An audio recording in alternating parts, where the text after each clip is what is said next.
पाणी पातळीमध्ये वाढ झालेली आहे। आज दिवसभर भीमाकाठच्या 100 कुटुंबांचं स्थलांतर केलं जाईल।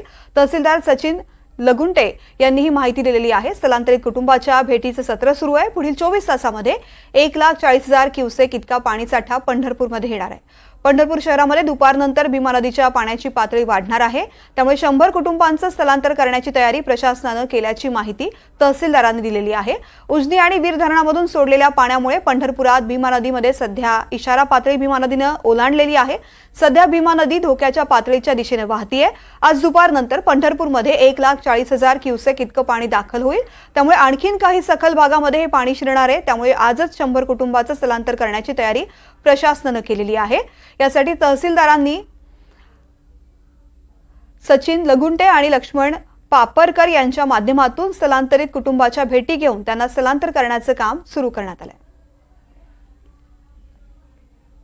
आता सध्या पंढरपूरमध्ये 1,13,000 विसर्ग आहे, क्युसेक विसर्ग आहे पाण्याचा।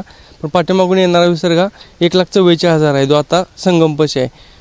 दर तासाला आता इथला 2,000 क्युसेकने वाढत आहे। त्यामुळे आपण आता 20 ते 25 कुटुंब स्थलांतरित केले आहेत। तो 1,44,000 क्युसेक आहे, तो साधारणतः 8 ते 9 तासात इथे पोहोचेल। त्यामुळे साधारणतः 100 कुटुंबाला आपल्याला स्थलांतरित करावं लागेल। आता जे कुटुंब स्थलांतरित केले आहेत त्यांना आपण रायगड भवनीत ठेवण्यात आलं आहे आणि त्यांची सोय जेवणाची सोय आपण मंदिर समितीतर्फे करत आहोत।